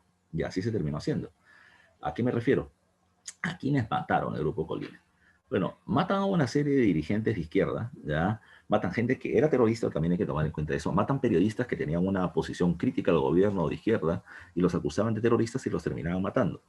¿Cierto o no cierto? ¿Ya? ¿Cierto o no cierto? Porque tampoco hay que ser tan ingenuos porque varios de esos también lo eran. Pero viene dos casos muy emblemáticos por el cual Fujimori al fin y al cabo está purgando cárcel. Uno termina siendo el caso de Barrios Altos, ¿ya? El caso de Barrios Altos. ¿Qué pasó en Barrios Altos? Si alguien no lo recuerda, en Barrios Altos, en el año 92, creo, ya hay una pollada, ya en una avenida que se llama Girón Guanta, que está cerca de la Plaza Italia, en una quinta, hay una pollada. Las polladas eran muy comunes en esa época para que la gente pueda terminar juntándolo de dinerito, ya, por algún problema de salud, siempre las polladas pro salud eran las más comunes. Se hacía una pollada donde no solamente se reparte como ahora, sino que se reparte y era el pollada bailable, porque la gente iba a tomar y así puede ganar un poco más de plata. Pero en esta quinta de 2 pisos de Girón Guanta, se supone que una de estas polladas era una fachada, ya era una fachada porque iban a haber una reunión de líderes senderistas. Y llega el grupo Colina, entra a la pollada y mata a toda la gente. Para su mala suerte, habían 2 polladas en ese mismo día, en esa misma quinta, y mataron a la gente de la pollada equivocada, ¿ya? Y eso se terminó convirtiendo en un escándalo, porque este grupo simplemente entró y mató, ¿ya?, a gente que no tenía nada que ver con el terrorismo, ¿ya? Por otro lado, está el caso de la matanza de la Cantuta. 11 estudiantes y un profesor van a terminar siendo sacados, ¿ya?, sacados de um, el, ¿cómo se llama?, la vivienda universitaria de la Universidad de la Cantuta, van a terminar siendo llevados a Cieneguilla y en Cieneguilla van a terminar siendo asesinados a balazos y luego los van a terminar prendiendo con queroseno en su cuerpo para intentar desaparecerlos, ¿ya? Este caso también terminó siendo muy resonado por eso, por el secuestro y el asesinato existente. Pregunta, profe, entre estos, ya entre estas personas que fueron secuestradas y asesinadas, ¿había gente ligada a Sendero? Por no decir senderista, ligada a Sendero. La respuesta es sí, ya sí, gente por lo menos de izquierda que podía tener un discurso prosenderista, ya.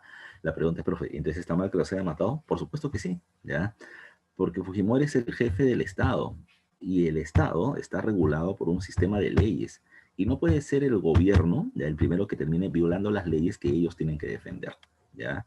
Un argumento de los fujimoristas va a ser, pero son terroristas, pues, y ellos ya dejaron de ser humanos, ya prácticamente, por lo tanto, si eran bestias matando, hay que matarlos como las bestias que eran, pero no, pues, el Estado no puede terminar actuando con la misma brutalidad de quien considera bruto, y ese termina siendo uno de los puntos.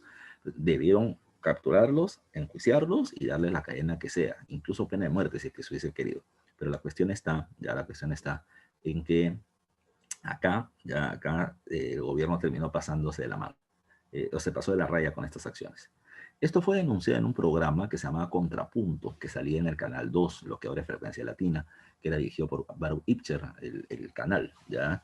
El programa denuncia, ¿por qué? Porque del mismo Grupo Colina terminó filtrándose la información a este programa de que el objetivo nuevo de este grupo era matar a César Hildebrand, periodista que todavía sigue siendo influyente a nivel nacional, ¿ya? Entonces, eso se denuncia y se denuncia todas las matanzas del Grupo Colina y eso terminó generando pues una mancha tremenda en el gobierno Fujimori. ¿Qué se hace con esa gente del Grupo Colina?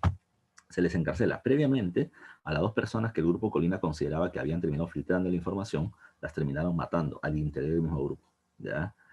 Los terminan capturando, los enjuician, como eran militares pasan a proceso judicial militar y una vez que les dieron penas, ya, o sea, que los iban a meter a la cárcel, Fujimori les da indulto, ya, Fujimori les da indulto, es decir, te perdono precisamente lo que habías hecho y los libera.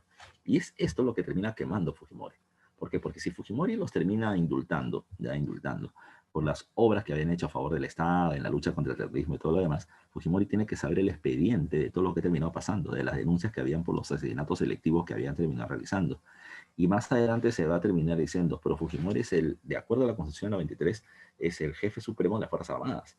Por lo tanto, lo que sus subordinados hagan, él lo tiene que terminar sabiendo y por lo tanto él es autor mediato de las matanzas que ellos hicieron.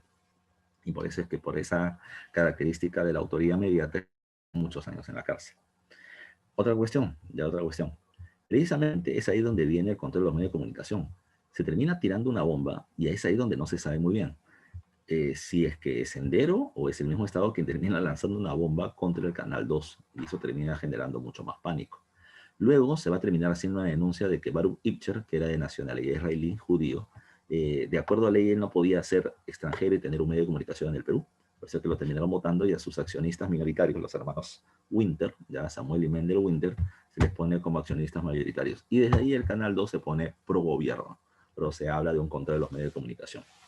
Viene otro problema más. Eh, Cuando se hace el autogolpe, cuando se hace el autogolpe, la Organización de Estados Americanos amenaza al Perú y le terminan planteando o terminas restituyendo la democracia y el Congreso o te invadimos militarmente. Ante esa amenaza, el gobierno va a terminar convocando al llamado Congreso Constituyente Democrático o CCD, ¿ya? Y el Congreso Constituyente Democrático, cada vez que va a hacer esta palabra, su tarea va a terminar haciendo o realizar una constitución. Precisamente la Constitución del año 93 es la que va a terminar rigiéndonos hasta ahora, ¿ya? Y hay que tomar en cuenta eso. Ese CCD no va a terminar teniendo la participación de varios grupos o partidos políticos, porque van a terminar considerando de que todo estaba manipulado para que Fujimori termine teniendo mayoría y estableciendo una constitución que le termine siendo favorable, ¿ya? En el CCD hay una cuestión importante. La gente ya estaba comenzando a hacer su campaña en contra de esta constitución que evidentemente iba a ser manipulada por parte de un gobierno golpista como el de Fujimori. Pero Fujimori tenía un as gigante bajo la manga. Y el as gigante bajo la manga, ¿cuál es?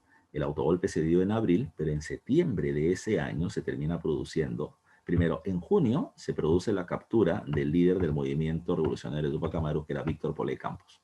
Víctor Poley ya había sido capturado en la época del gobierno de Alan García, pero se escapó por un túnel gigantesco del penal del Lurigancho, tipo el Chapo Guzmán en México, ¿ya? Este fue el primero que utilizó un túnel para escaparse de la cárcel. Y segundo, en septiembre del año 92 se captura a la cúpula de Sendero Luminoso encabezada por parte de Abimael Guzmán, ¿ya? En una casa en Surquillo, ¿ya? Cuando se captura a los dos principales líderes de los dos principales movimientos subversivos que había en el país, el terrorismo cae tremendamente. Fujimori hace otra medida más cuando caen ellos, ya Eleni Parraguirre y otros más, se va a terminar produciendo una medida llamada como la ley del arrepentimiento. Entonces te decía, ya perdieron los líderes, ya se va a desarticular a estos movimientos, entonces todos aquellos que se arrepientan de haber participado en acciones subversivas se pueden terminar poniendo derecho y se les va a terminar juzgando, ¿ya? En donde se puede terminar exculpando de penas, ¿ya? Perdonándote lo que estás porque estás arrepentido, o se te pueden dar penas menos severas de lo normal. Chapo, te puedo terminar metiendo en la cárcel muchos años. Si te arrepientes, te puedo dar una pena privativa reducida, ya sin cárcel o por cárcel por poco tiempo. Entonces, eso terminó debilitando muchísimo el movimiento subversivo que va a terminar, desde de ahí en adelante va a tener un golpe de muerte. Con eso, con la captura de Soler, la imagen de Fujimori creció hasta la estratosfera. Iba a ser muy fuerte. Y es ahí donde se comienza a programar la Constitución del año 93. La Constitución del año 93, ¿qué cosa plantea? Lo que estoy poniendo por acá. Primero garantiza el libre mercado, ¿ya? Y por lo tanto garantiza las privatizaciones de las empresas estatales, que era lo que se necesitaba en el marco económico por parte de lo que quería hacer Fujimori, ¿ya?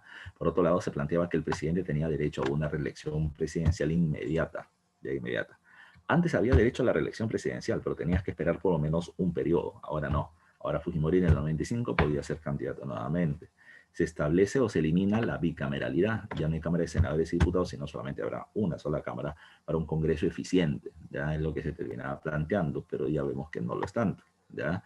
Se establece la pena de muerte para los traidores a la patria. Ya traidor a la patria era, por ejemplo, aquel que le terminaba entregando información a un país vecino en época de guerra, ¿ya? O por temas militares. Este era traidor a la patria y se le podía matar.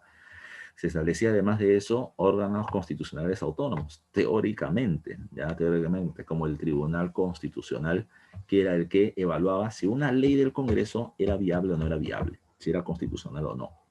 Y digo teóricamente porque eso también va a ser cambiado luego. Y el otro caso va a terminar siendo ya el referéndum para los cambios en la Constitución, que es lo que va a terminar utilizando Vizcarra, por ejemplo, para los cambios que se hizo o se propuso hace 2 años atrás. Bueno, Fujimori, insisto, con idas y venidas, ya con manipulaciones y todo, Fujimori va a terminar teniendo unos primeros años exitosos. Elimina la hiperinflación, la moneda es estable, comienzan a haber inversiones, comienza a haber trabajo, etcétera. Se derrota el terrorismo. Es un gobierno que se producen asesinatos selectivos, que se termina siendo antidemocrático, pero la gente, digamos, en la balanza terminó planteando, pero está bien, pues no hay democracia, pero hay paz, ¿ya? La gente comenzó a pensar eso. ¿Qué prefieres? ¿Ya? ¿Qué prefieres? ¿Terrorismo con democracia? ¿Ya? ¿O prefieres paz con dictadura? Entonces la gente decía, "Ah, bueno, prefiero la paz, ¿no? Ya, prefiero la paz". Es como los grupos conspiracionistas que terminan planteando que las vacunas no van a terminar introduciendo una serie de microchips y con eso van a terminar controlando nuestro cuerpo, que Microsoft y Bill Gates nos quieren controlar con eso, ¿ya? Entonces mejor no me pongo la vacuna. Y la gente decía, pero hay mucha gente que dice, pero ¿qué importa, ve? Pero no me voy a enfermar, ya no me voy a enfermar. Y si me enfermo ya saben qué es lo que voy a terminar teniendo y me van a poder curar. Entonces hay mucha gente que tiene esas ideas en la cabeza. Entonces la gente terminó diciendo, no importa que haya autoritarismo, ¿ya? Hay plata, hay estabilidad, ya no hay hiperinflación, ya no hay terrorismo, entonces Fujimori, I love forever and ever, ¿ya? Esto es lo que se va a plantear. Para el año 95, ya, a ver, vamos a ver qué me están poniendo acá, estoy también sobre la hora. Dice, profe, ¿usted se va a poner la vacuna? Mira, yo me muero de miedo por el tema del COVID, y no me muero de miedo por mí, ¿ya? Por mí, porque yo todavía estoy relativamente joven, ¿ya? El 24 de diciembre es mi santo, por si alguien quiere hacer alguna donación o un regalo, ¿ya? Pero yo me muero de miedo por mis padres, ¿ya? Porque mis padres ya son mayores, mi papá tiene 80, mi mamá tiene 76, y yo no salgo casi no salgo a la calle porque tengo miedo de enfermarme, no por mí, sino por contagiarlos a ellos. El tema de la vacuna habrá que ver, pero yo creo que sí me la pondría. Sí, sí, esa es la pregunta muy directa. Champán, ¿qué champán? A mí trae un whisky de repente. ¿Ya? Entonces, en el caso Fujimori estaba perfilado para poder ganar las elecciones de marzo-abril del año 95. Tenía que competir contra un candidato muy de peso que se llamaba Javier Pérez de Cuéllar, que falleció este año. Javier Pérez de Cuéllar terminó siendo secretario general de la ONU, ya peruano, secretario general de la ONU, así como presidente del mundo, y lo venía a ser candidato a la presidencia del Perú. O sea, un tremendo opositor. Pero Fujimori venía con un tremendo respaldo nacional. El 1 de enero de 1995 nos despertamos los peruanos con la noticia que Ecuador nos había invadido. Ya nos había invadido.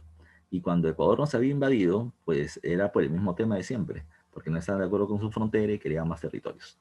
Bueno, ya, ¿qué es lo que pasó? Se termina produciendo la famosa guerra contra Ecuador del año 95, que es llamada como la guerra del Cenepa.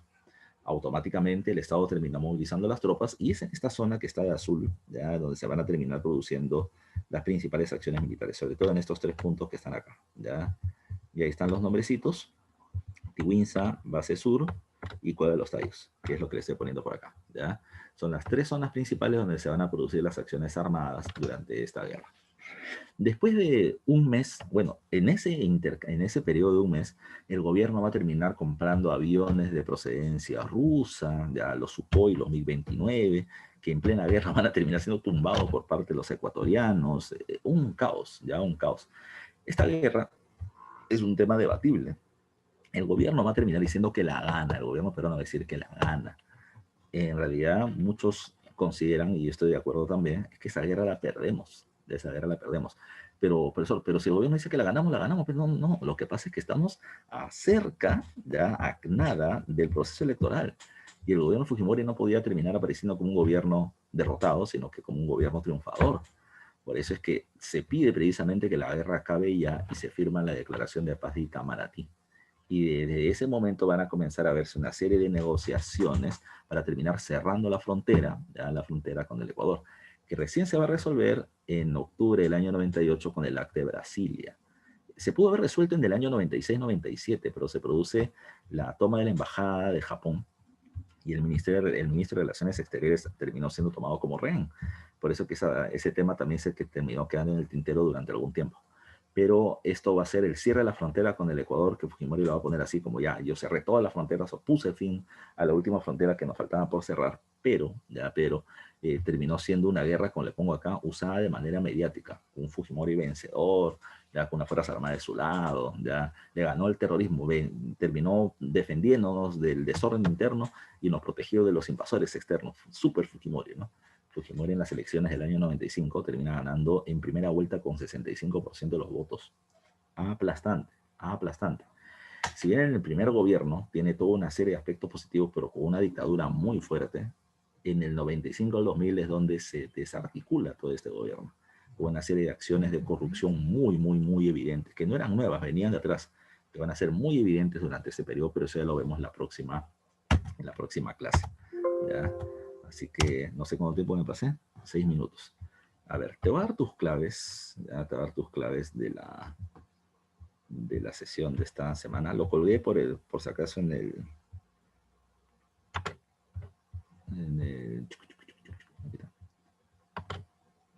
en su aula virtual, así que ustedes lo tienen ahí por si lo quieres terminar bajando.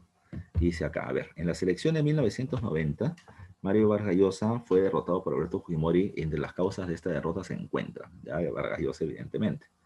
Ya, dice, el hartazgo de la población hacia los partidos tradicionales, partidos que eran aliados de Vargas Llosa, Verdadero, Acción Popular y el PPC.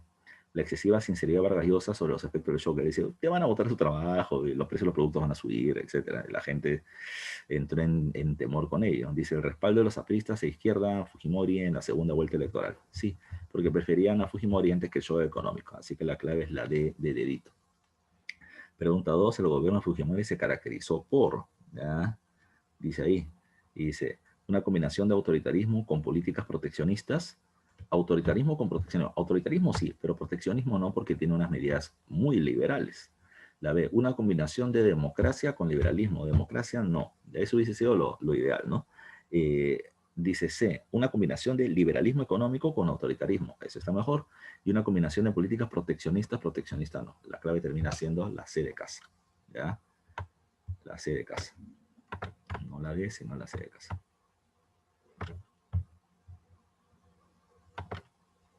La C. A ver, pregunta número 3. Dice ahí. En el primer gobierno de Fujimori, el programa de reactivación económica incluyó una negociación con la Banca Interamericana de Desarrollo, firmándose 2 préstamos, y con el Banco Mundial realizándose una refinanciación escondida. La negociación con el Club de París, que eran digamos, los empresarios o los banqueros europeos, ¿ya? Entre otras medidas adoptadas, tenían como objetivo. ¿Para qué se hacen todos estos acuerdos? Es la pregunta. Dice, frenar la extracción de materia prima en el sur del país. 2, o B, crear empresas públicas con capital nacional. C, impulsar las importaciones de minerales. O D, reinsertar al Perú en el sistema económico. Ya por ahí alguien me está respondiendo, y la respuesta es la D, como muy bien dice Yair. Ya, la D de reinsertar. La idea era, me regalo, como te decía hace un rato, ya baratito, pero que vengan las inversiones. ¿Ya?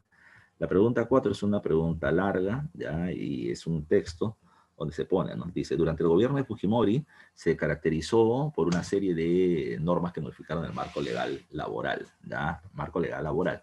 ¿Qué pasa en el aspecto laboral con Fujimori? No se olviden que se va a terminar haciendo la flexibilidad laboral y que se permite el despido de trabajadores.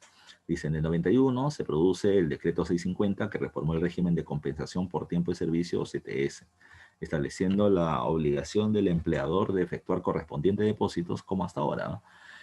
Por cada un año, creo, te terminan dando un sueldo y medio, ya por el tiempo de trabajo que estás teniendo, una suerte de dinero extra para cuando te vayas o cuando te voten. Si te votan después de 10 años, 3 años, tú tienes por ahí, se supone, un ahorro de como 20 sueldos, ya para terminar intentando hacer un negocio propio, o utilizar el dinero como se corresponda. ¿Ya? Dice otra más, el 25 de septiembre del 91, en la ley 674, dice que comienza la privatización de las empresas del Estado, y con ello se produce el despido masivo de los trabajadores, entre otras normas que establecieron una reducción de la participación de los trabajadores en las utilidades, se reorganizó el seguro de vida, ya, de los empleados, y se extendió el tema de los obreros. Dice, según lo descrito anteriormente, se puede entender que la reforma laboral significó un cambio a un sistema laboral más rígido, no más que rígido, más flexible, al contrario, ¿ya? Y rígido era antes, que no te podían votar por nada. Y el incremento sostenido de los beneficios laborales, al contrario, ya sostenido no, porque ya no había tanto el tema del seguro social, el seguro de vida, sino que este es problema tuyo. La flexibilización de la relación de trabajo, esa está mejor, y la prohibición del derecho a huelgas. No se prohíbe el derecho a huelgas, al contrario, la Constitución respalda a los sindicatos, pero ya los empleadores vienen teniendo un derecho a hostigamiento sobre los trabajadores sindicalizados que es muy fuerte. ¿Ya? Así que la clave acá, la mejor, es la C de casa. Pregunta número 5 dice, el gobierno de Fujimori se caracterizó por su postura populista, asistencialista, paternalista y clientelista. Establezca qué instituciones fueron creadas con ese fin. FONCODES, ya el Fondo Común de Desarrollo Social, sí. El Ministerio de Presidencia, también. El GEIN, ¿qué es el GEIN? El GEIN es el Grupo de Estudios de Inteligencia que nace en el gobierno de Alan García y que van a terminar haciendo el trabajo de captura de los líderes de Sendero. Así que eso no es muy asistencialista, que digamos, no tiene ese fin. Y el PRONAA, que es el Programa de Asistencia Alimentaria, también es de la época de Fujimori con ese objetivo. Así que la clave es la 1, la 2 y la 4, que está en la alternativa C de casa, como dice Yaya. Pregunta 6, dice, a ver, ya, acá hay una imagen de Abimael Guzmán, y una imagen del cólera, ¿ya? Del Vibrio cholerae, ¿ya? Que estaban matando un montón de gente precisamente por la epidemia que estaba realizando. Y por eso le ponen en esa caricatura, ¿ya? Con licencia para matar, ¿ya? ¿Qué cosa es lo que hace referencia acá? Dice, la pregunta dice, la siguiente caricatura del 18 de febrero del 91 hace referencia a, dice, la inacción del gobierno peruano ante la crisis social que generó el incremento de la violencia y numerosas muertes del país. Pero puede ser, ya, puede ser, vamos a ver si otra mejor. Dice, las desapariciones forzadas, torturas y asesinatos realizados por Sendero. No tiene nada que ver porque al costado le están poniendo el tema del cólera. El impacto, dice acá, mortal, ya, comparativo del conflicto interno y una epidemia en el imaginario social. Claro, ese está mejor, ¿no? La idea de que ambos te matan, ya sea un virus o ya sea el Sendero, los dos están siendo muy agresivos, eso está mejor. Dice, la lucha impulsada por el Estado peruano por defender la democracia frente a la subversión. No, no tiene nada, ahí no se ve precisamente lucha del Estado. El reflejo de la crisis económica y social en el Perú que generó un debilitamiento de la democracia, la imagen no está ligada a la democracia, sino a las muertes ligadas a estos dos fenómenos, el fenómeno viral y el fenómeno de Sendero Luminoso. Así que la mejor clave es la C, aunque ahí he puesto doble de dedo, ¿no?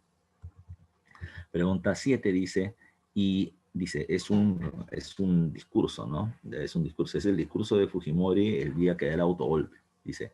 Y ellos, el Congreso se decide aprobar las modificaciones necesarias, incluyendo aquellas que son contrarias a los intereses de los propios parlamentarios, como por ejemplo la reducción de su salario o la no reelección. ¿Cuál es la institución o mecanismo que permitirá realizar todos los cambios profundos que a su vez hagan posible el despegue del Perú?